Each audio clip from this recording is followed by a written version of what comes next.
Hey, good morning, everybody. It's day one of my trek on the MST segment 11, and I am just traveling right now to Howell Woods Environmental Center, where that is the southern, or let's just say the eastern terminus of segment 11 of the MST, and I'm going to be hiking westbound. It was raining cats and dogs with heavy thunderstorms, and so now I'm heading more west of that now. Hopefully I'm west of the storms, and I know I'll be walking in wet conditions, but I'll be road walking too, up through Smithfield and all the way to Clayton. So today I'm just going just a little bit north of Smithfield. So when I get there, I'll turn the phone on again, and we'll maybe do a little tour of Howell Woods. So I look forward to talking. As I had mentioned in previous episodes, trails, paths, and roads have been traveled along, and as time passes, some of these roads gain notoriety. And at some point they are identified, and the names are given to these roads by locals, sometimes for what might have happened on this road.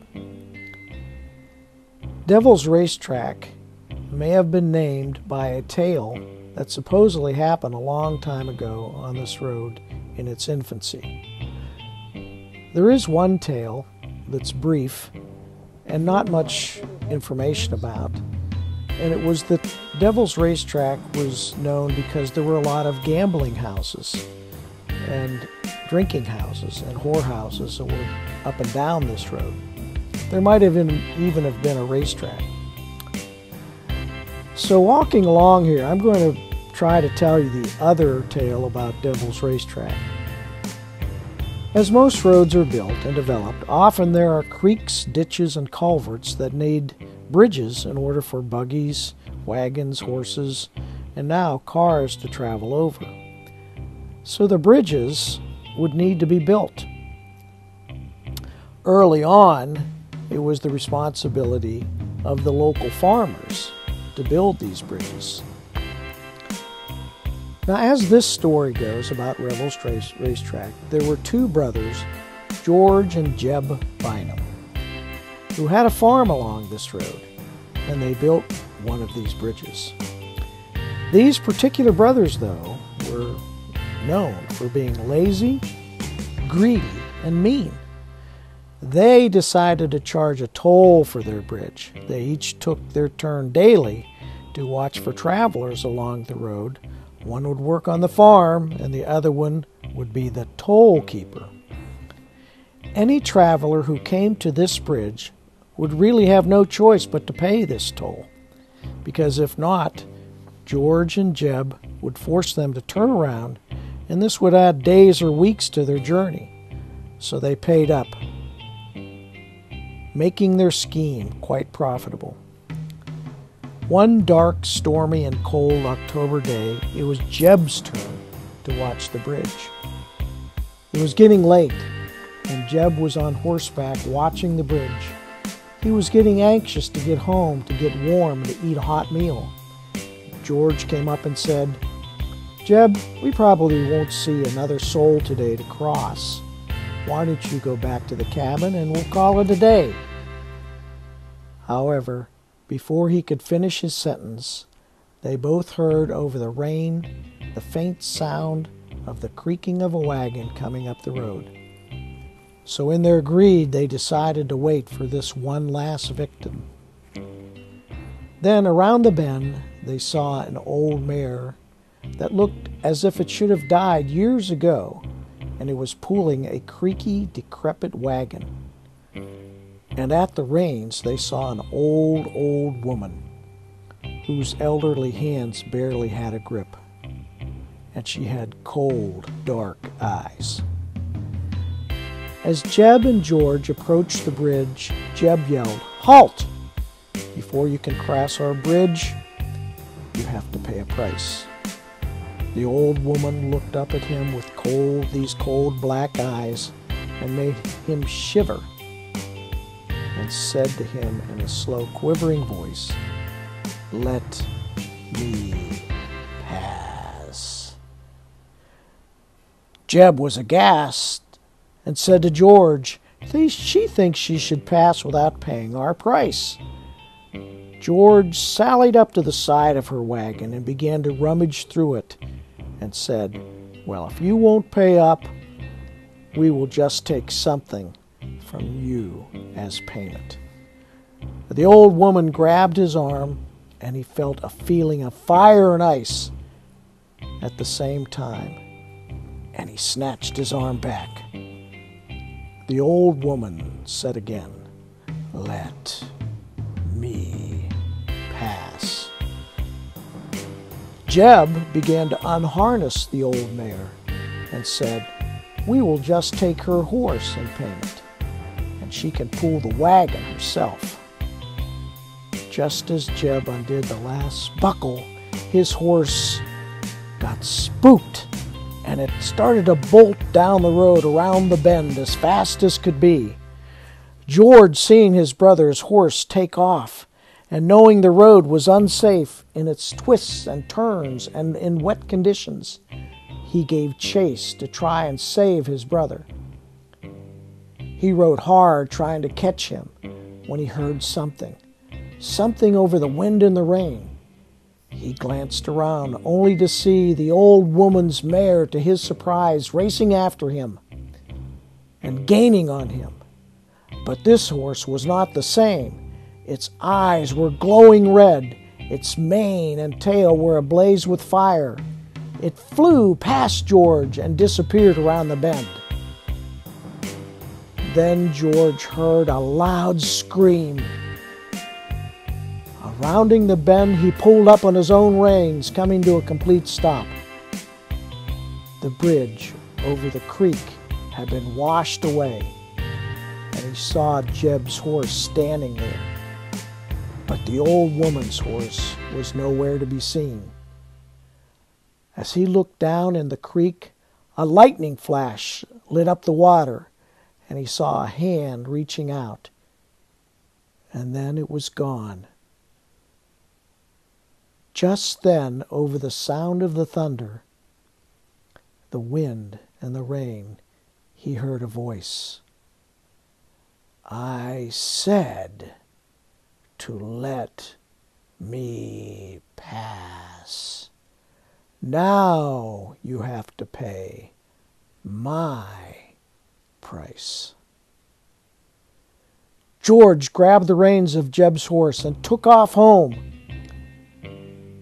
The next morning, he and his neighbors gathered to search for Jeb's body.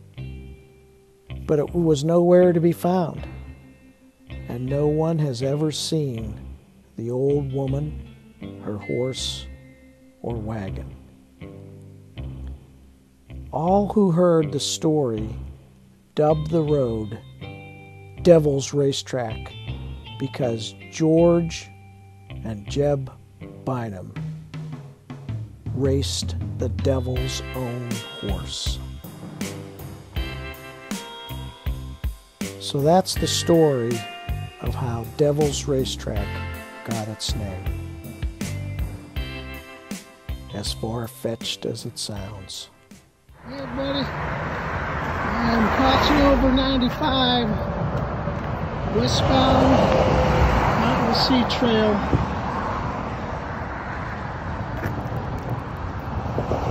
People are going south. Not too many going north. This is the northbound lane right here.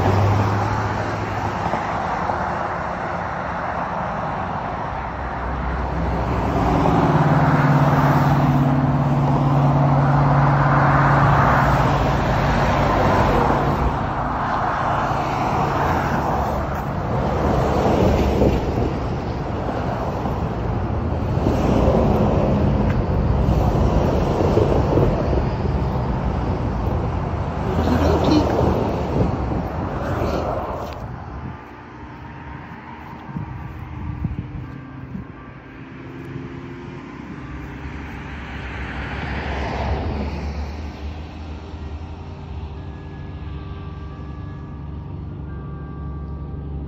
you can hear that.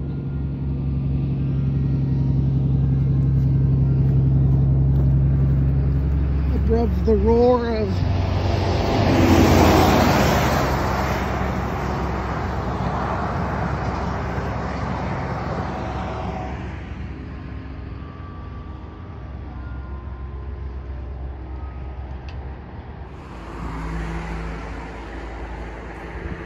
everybody. I'm walking down 301, come to Holt's Lake.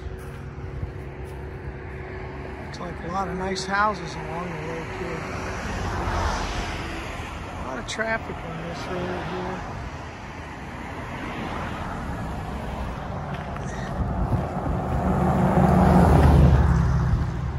So cross over Holt's Lake and then we'll be crossing over the Neuse River up ahead here. Took off my noisy pants so you can maybe hear me above the traffic a little bit better now. Thought I'd show you a little bit of the trail, Mountain to Sea Trail, as we're coming into Smithfield. Back there's the sign. Crossing over the Neuse River in Smithfield. Railroad track trestle.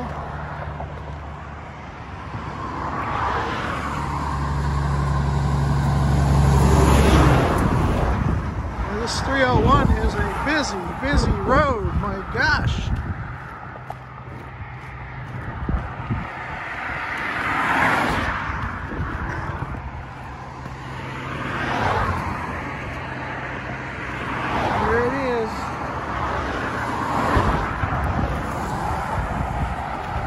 Get you across this bridge. Holy moly. Now I know why people don't hike this trail.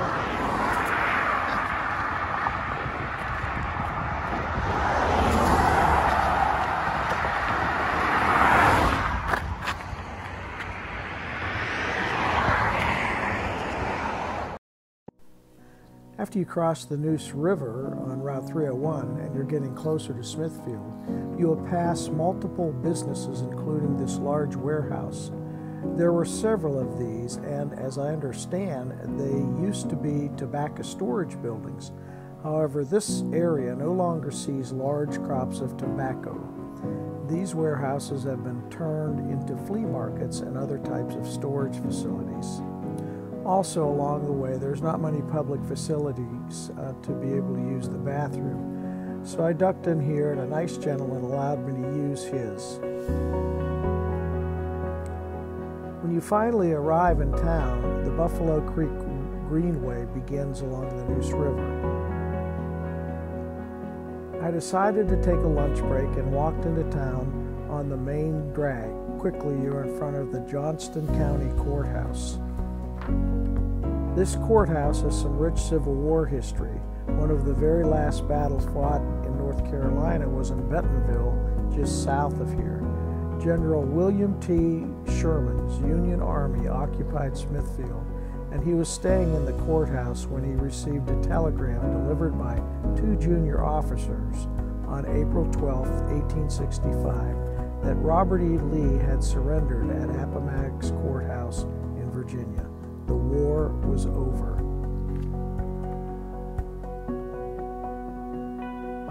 As I passed the courthouse, I came to this little deli, Gotham's, and ducked in here for a quick bite.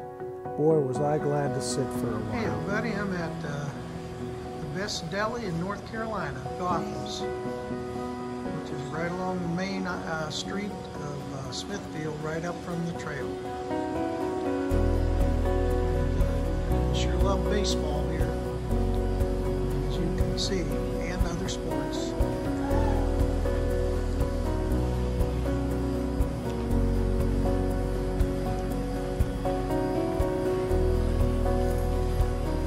Wow.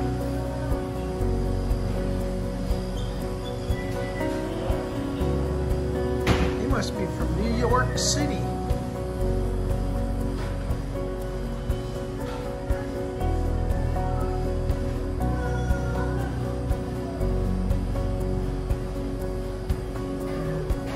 got a lot of football and baseball paraphernalia from New York.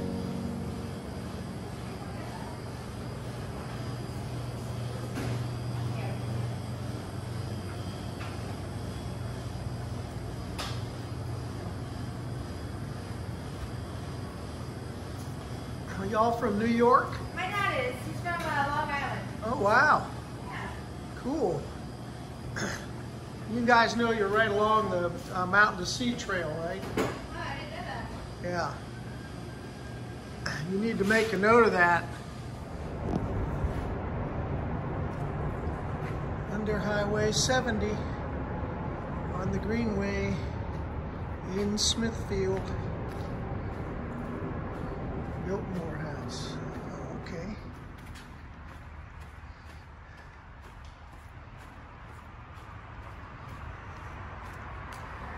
All right. Hey, everybody. So I'm walking along the Smithfield Greenway, and this is the second box like this I've seen. Has like a symbol of a bat on there.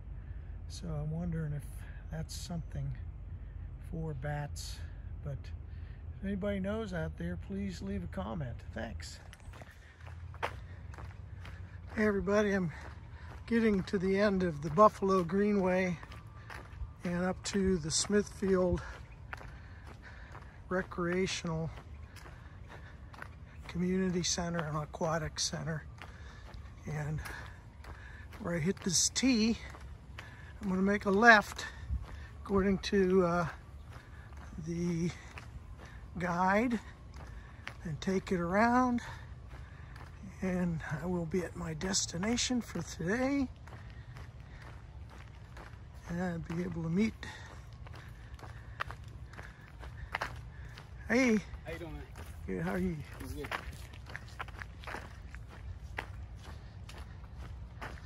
I'm almost there.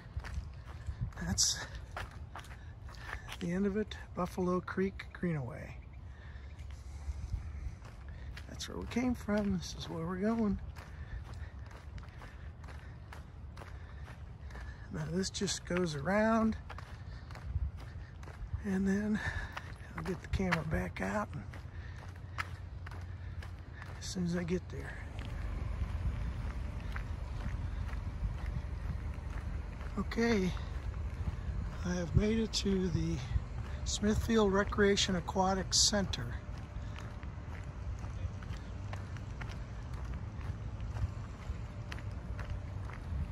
And hopefully Larry will be here anytime.